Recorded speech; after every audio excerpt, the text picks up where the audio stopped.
भारत आज़ाद हो चुका था, लेकिन ये आज़ादी ऐसी थी जैसे कैंसर से मुक्ति पाने के लिए अपने ही शरीर का एक अंग काट कर अलग करना पड़े। आज़ादी तो मिली, लेकिन देश को दो भागों में बांटकर इसकी कीमत चुकानी पड़ी। देशवासियों को आज़ादी की खुशी से ज़्यादा बंटवारे का दर्द झेलना पड़ा था। भारत और पाकिस्तान दोनों तरफ अल्पसंख्यक डरे सहमे हुए थे। उसी वर्ष अक्टूबर के महीने में ईद उल अज़हा के मौके पर दिल्ली के जामा मस्जिद में लाखों लोगों की भीड़ इकट्ठा थी। तभी नमाज के बाद मखमली टोपी और शेरवानी पहने हुए एक शख्स ने दिल्ली के जामा मस्जिद से अपनी बुलंद आवाज़ से लाखों की भीड़ को संबोधित करना शुरू किया।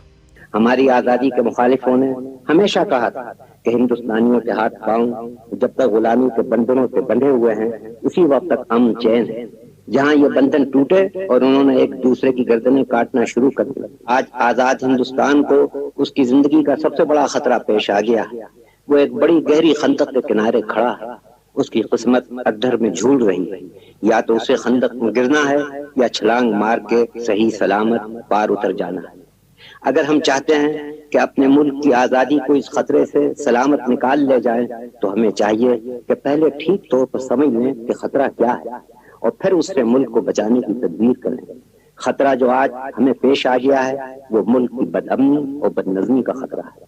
बदअमनी और बदनज़मी का खतरा आहिस्ता आहिस्ता सर उठा रहा है। भारत के पहले शिक्षा मंत्री और भारत रत्न मौलाना अबुल कलाम आज़ाद की। भारत में 1857 की क्रांति शुरू हो चुकी थी। उसी वर्ष उनका पूरा परिवार मक्का चला जाता है और वहीं बस जाता है। आज़ाद का जन्म 11 नवंबर 1888 को मक्का शहर में हुआ। उनके पिता मौलाना खैरुद्दीन साल 1898 में अपने पूरे परिवार सहित वापस कलकत्ता लौट आए और वहीं बस गए। आज़ाद को बचपन से ही पढ़ने लिखने का काफ़ी शौक था। वे 12 साल के हुए तो बाल पत्रिकाओं के लिए लेख लिखना शुरू कर दिया था। आज़ाद के माता पिता स्कॉलर थे, तो स्वाभाविक है वो भी काफ़ी स्कॉलर थे। उनकी पढ़ाई लिखाई घर पर ही करवाई गई। घर वालों ने उनके लिए शिक्षकों का इंतजाम घर पे ही करवाया। उन्होंने महज 22 साल की उम्र में एक अखबार प्रकाशित करने का फैसला किया। 1912 में कलकत्ता से एक उर्दू अखबार की शुरुआत हुई जिसका नाम था अल हिलाल। उन्होंने अपने अखबार अल हिलाल में अंग्रेज़ी हुकूमत के खिलाफ लेख लिखने शुरू किए। वे अंग्रेज़ी हुकूमत के खिलाफ इस तरह के लेख लिखते थे कि वर्ल्ड वॉर 1 के दौरान 1914 में उनके अखबार पर बैन लगा दिया गया। अल हिलाल के बंद होने के बाद आज़ाद ने अल बलाग नाम से एक नया अखबार प्रकाशित करना शुरू किया। इसी दौरान अंग्रेज़ी हुकूमत से परेशान होकर कांग्रेस में शामिल हो गए। इसी दौरान उन्हें ऑल इंडिया खिलाफत कमेटी का अध्यक्ष नियुक्त किया गया। आगे चलकर उन्होंने जामिया मिलिया इस्लामिया की स्थापना की। आज़ाद गांधी जी के अहिंसावादी सिद्धांत से काफ़ी प्रभावित थे।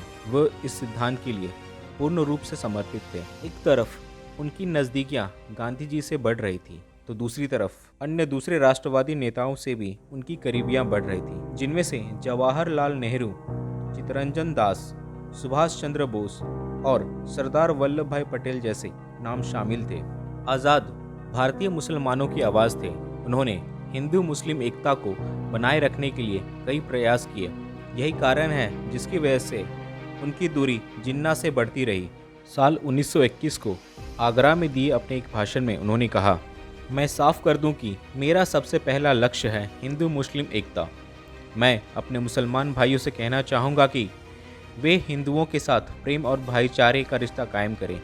केवल इसी तरह हम एक सफल राष्ट्र का निर्माण कर पाएंगे। इसके अलावा उन्होंने अपने एक अन्य भाषण में कहा था कि आज अगर कोई देवी स्वर्ग से उतरकर भी यह कहे कि वे हमें हिंदू मुस्लिम एकता की कीमत पर 24 घंटे के भीतर स्वतंत्रता दे देगी, तो मैं ऐसी स्वतंत्रता को त्यागना बेहतर समझूंगा।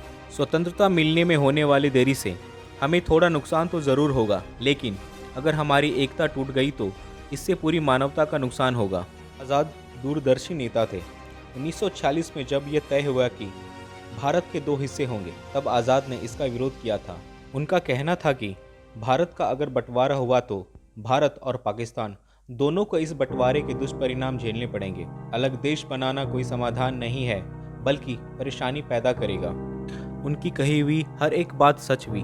पाकिस्तान को लेकर उन्होंने कहा था कि धर्म के आधार पर बना ये नया देश कभी एकजुट नहीं रह पाएगा। सेना राजनीतिक नेतृत्व पर भारी पड़ेगी। अमीर अपना हित साधने के लिए देश को लूटेगा और देश कर्ज के तले डूब जाएगा। इसके अलावा उन्होंने भारतीय मुसलमानों को आगाह किया कि अगर भारतीय मुसलमान पाकिस्तान गए तो वहाँ के मूल निवासी उन्हें कभी नहीं अपनाएंगे और हमेशा गैरों सा व्यवहार करेंगे।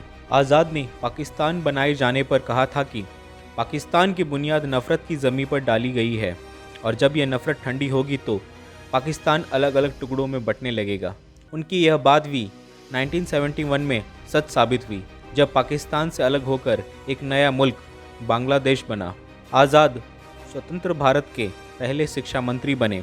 साइंस और टेक्नोलॉजी को बढ़ावा देने के लिए IIT जैसी संस्थाओं की स्थापना में महत्वपूर्ण भूमिका निभाई। उन्होंने साहित्य, संगीत और ललित कला अकादमियों की शुरुआत की। आज़ाद 10 वर्षों से अधिक समय तक देश के शिक्षा मंत्री रहे। इस दौरान उन्हें भारत रत्न के लिए नामांकित किया गया, लेकिन इसे लेने से उन्होंने इनकार कर दिया। 22 फरवरी 1958 को स्ट्रोक की वजह से आज़ाद की मृत्यु हो गई। इसके बाद 1992 में मरणोपरांत भारत रत्न के लिए सम्मानित किया गया। भारत की स्वतंत्रता संग्राम और स्वतंत्र भारत की शिक्षा में उनके अभूतपूर्व योगदान को कभी नहीं भुलाया जा सकता है। 11 नवंबर को उनके जन्मदिन के उपलक्ष्य भारत का राष्ट्रीय शिक्षा दिवस मनाया जाता है, जिससे लोग उनके जीवन से प्रेरणा लेकर राष्ट्र निर्माण का कार्य कर सकें।